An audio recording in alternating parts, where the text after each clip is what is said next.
ولقد آتينا داود وسليمان علما وقال الحمد لله الذي فضلنا على كثير من عباده المؤمنين. وورث سليمان داود وقال يا أيها الناس علمنا منطق الطير وأوتينا من كل شيء إن هذا لهو الفضل المبين. وحشر لسليمان جنوده من الجن والإنس والطير فهم يوزعون حتى إذا أتوا على واد النمل قالت نملة يا أيها النمل ادخلوا مساكنكم لا يحطمنكم سليمان وجنوده وهم لا يشعرون. فتبسم ضاحكا من قولها وقال رب أوزعني أن أشكر نعمتك التي أنعمت علي وعلى والدي وأن أعمل صالحا ترضاه وأدخلني برحمتك في عبادك الصالحين. وتفقد الطير فقال ما لي لا أرى الهدهد أم كان من الغائبين لأعذبنه عذابا شديدا أو لأذبحنه أو ليأتيني بسلطان مبين. فمكث غير بعيد فقال أحطت بما لم تحط به وجئتك من سبأ بنبأ يقين. إني وجدت امرأة تملكهم وأوتيت من كل شيء ولها عرش عظيم. وجدتها وقومها يسجدون للشمس من دون الله وزين لهم الشيطان أعمالهم فصدهم عن السبيل فهم لا يهتدون. ألا يسجدوا لله الذي يخرج الخبى في السماوات والأرض ويعلم ما تخفون وما تعلنون. الله لا إله إلا هو رب العرش العظيم.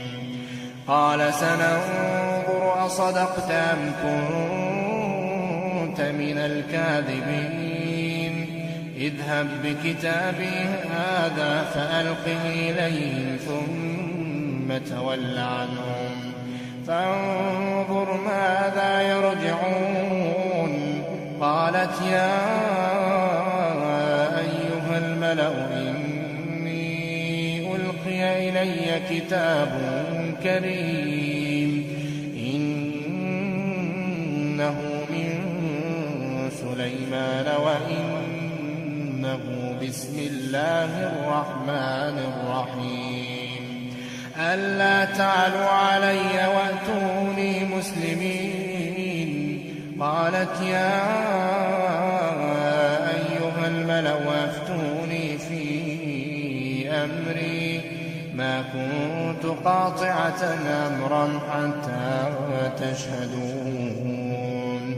قالوا نحن أولو قوة وأولو بأس شديد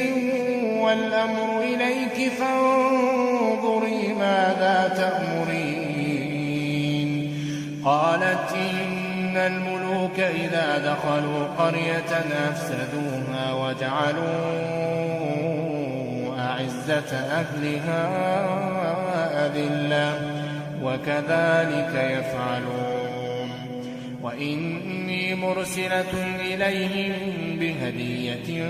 فناظرة يرجع المرسلون فلما جاء سليمان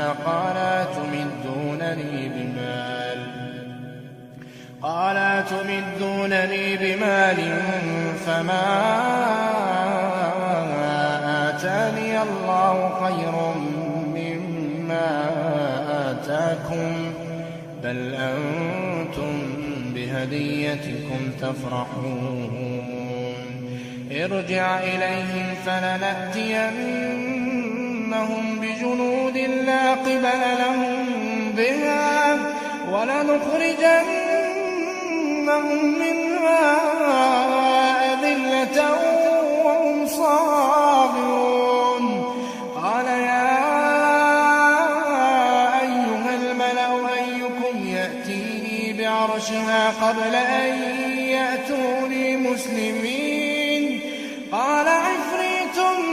من الجن أنا آتيك به قبل أن تقوم من مقامك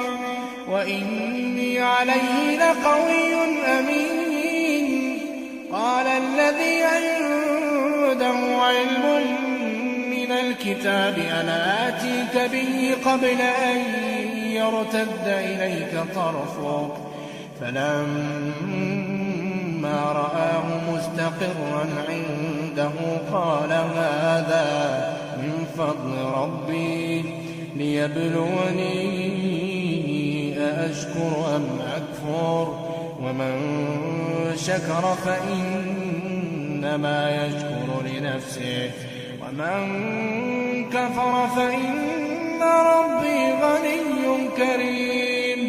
قال نكروا لها عرشها ننظر أتهتدي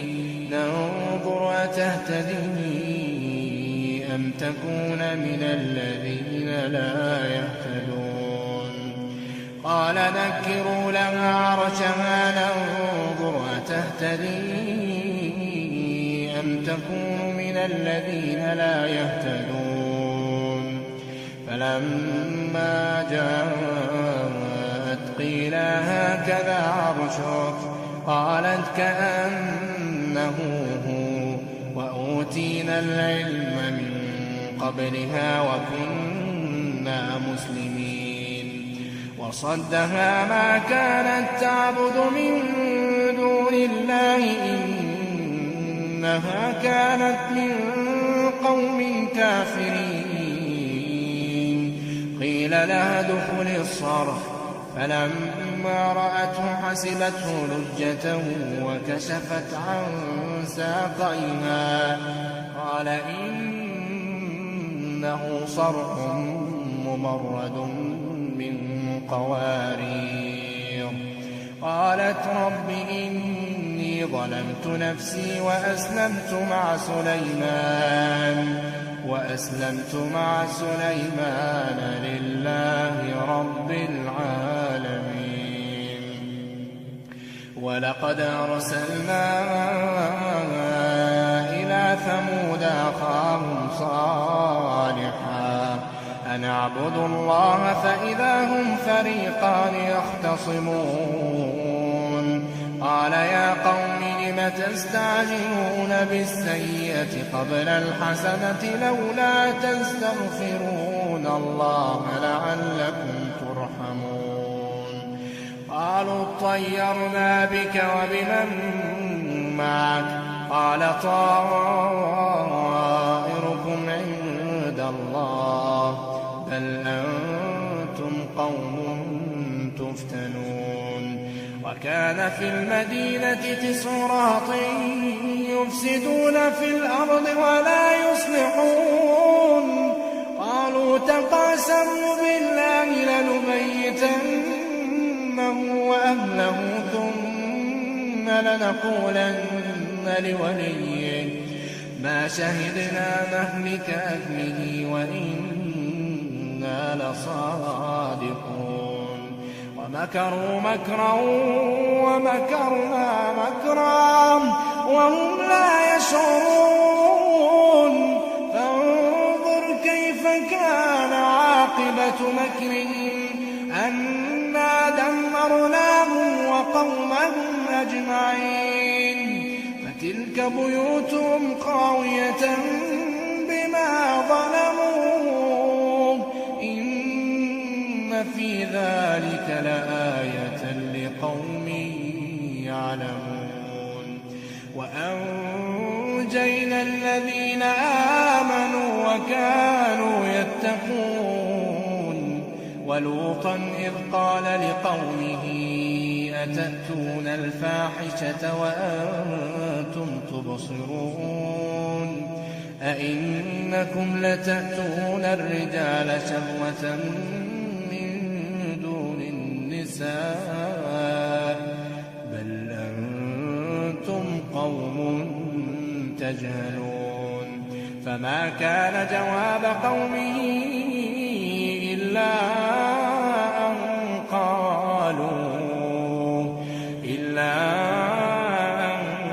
قالوا أخرجوا آل لوط من قريتكم إنهم أناس يتطهرون فأنجيناه وأهله إلا امرأته قدرناها من الغابرين وأمطرنا عليهم مطرا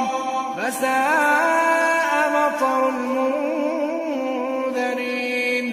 قل الحمد لله وسلام على عباده الذين اصطفى الله خير